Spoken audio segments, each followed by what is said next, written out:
On continue de parler de cette affaire avec notre invité Mamadou Ismaïla Konaté, avocat, ancien ministre de la Justice. Bonsoir. Bonsoir. Est-ce que ce verdict de la cour d'assises de Bamako vous surprend? Oui, non.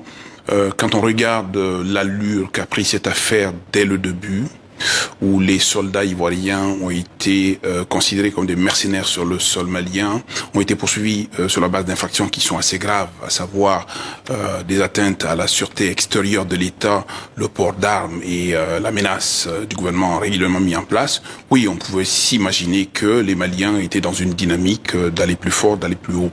Mais en même temps, quand on a vu un peu au plan diplomatique les allées et venues des uns et des autres, on aurait pu s'imaginer éventuellement à une solution en deçà de cela, parce que les peines qui ont été prononcées sont des peines assez lourdes. Il y a 20 ans de réclusion criminelle pour les 46 soldats. Il y a quand même la peine de mort qui a été prononcée à l'encontre de ces 3 soldates qui, elles, sont reparties en Côte d'Ivoire parce que simplement ils ont bénéficié d'une liberté provisoire. Est-ce que des choses ont filtré de ces 2 jours d'audience à Bamako? Pas véritablement, parce que d'abord, l'audience était à huis clos, c'est une affaire militaire, et deuxièmement, il faut savoir quand même que cette affaire-là a été prise sur cette base-là, et que absolument rien n'a filtré à ce niveau-là. Simplement, on pouvait s'imaginer que les infractions qui étaient poursuivis dans le cadre de la mise en accusation étaient des infractions graves, et il ne faut pas s'étonner que l'on ait atteint des peines comme celle-ci. Véritablement, je pense que les choses vont peut-être se dénouer. Ce qui est dommage simplement, c'est qu'on ait utilisé tout ça de force, notamment judiciaire, pour arriver à un résultat où visiblement on sait qu'il faut que les choses se décantent.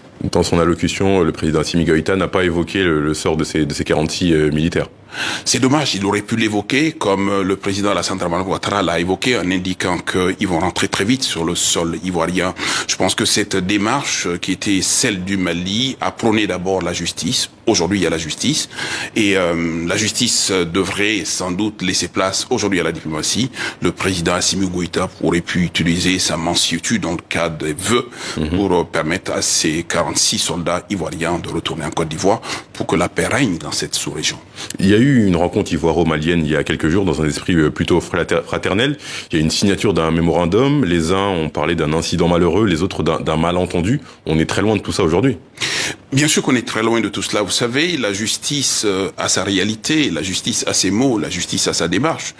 La justice ne répond pas toujours de questions diplomatiques, et c'est pour cela que l'alliance entre les deux était assez troublante, justement. C'est vrai qu'aujourd'hui, les Ivoiriens peuvent se sentir un tout petit peu floués, si je dois le dire, mais toujours est-il dit qu'il y a toujours de la place, justement, pour que la diplomatie reprenne, pour qu'aujourd'hui le président Assimi Goïta puisse gracier ses 46 soldats. C'est la voie qui est la mieux indiquée. Peut-on dire qu'aujourd'hui que c'est un échec, en quelque sorte, de la diplomatie ouest-africaine? Que beaucoup se sont démenés, le Togo notamment s'est vraiment impliqué, la CEDEAO. Est-ce qu'on peut parler d'échec de diplomatie ouest-africaine? Pas forcément. Cette affaire a duré depuis très longtemps. Cette affaire, d'abord, s'est déroulée dans un contexte qui était assez troublant, qui impliquait non seulement le gouvernement du Mali, le gouvernement de la Côte d'Ivoire, mais également le système des Nations Unies. Et c'est vrai que le Mali était quelque part dans un état d'esprit pensant peut-être qu'il s'agissait de mercenaires, mais lorsqu'on a mis la justice, et en 48 heures, quand on voit le verdict qui a été prononcé, on aurait pu éventuellement ménager les choses dans un contexte où l'aspect judiciaire aurait pris en compte également la diplomatie pour qu'au moins les perspectives soient un peu plus claires qu'elles ne sont sombres aujourd'hui.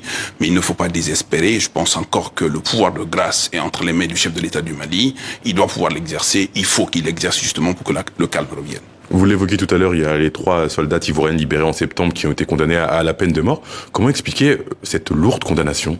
C'est très lourd, c'est incompréhensible. Ce sont d'abord des femmes. Elles ont été libérées d'ailleurs parce qu'elles étaient des femmes, et ça n'a rien de péjoratif. Et deuxièmement, elles ont été libérées, elles sont retournées librement en Côte d'Ivoire. Je pense que prendre prétexte aujourd'hui qu'elles ne se sont pas présentées dans une audience qui s'est ouverte dans les conditions que l'on sait à Bamako, pour leur infliger aujourd'hui une peine telle que la peine de mort, ça pose des vrais problèmes. Et n'oubliez pas 2 secondes qu'il s'agit quand même de militaires, et que c'est quand même des peines infamantes pour les militaires qui sont des gens porteurs d'armes et défenseurs de choses assez plus nobles que celles-ci. Il nous reste quelques secondes. Est-ce qu'on peut dire aujourd'hui que plus rien ne sera comme avant entre la Côte d'Ivoire et le Mali? Je pense qu'il faut peut-être jouer à mettre la balle à terre. Il faut peut-être faire en sorte aujourd'hui que ces deux États, ces deux nations, ces deux pays puissent se retrouver pour aujourd'hui aller vers l'essentiel. Et l'essentiel, ce n'est pas la guerre. L'essentiel, c'est le dialogue. L'essentiel, c'est l'échange. L'essentiel, c'est la réalité économique qui est malienne et la réalité sociale qui peut être aussi ivoirienne. Merci Mamadou Ismaïla Konaté, merci d'avoir répondu à nos questions. Je rappelle que vous êtes juriste et ancien ministre malien de la Justice. Je vous remercie. Merci beaucoup.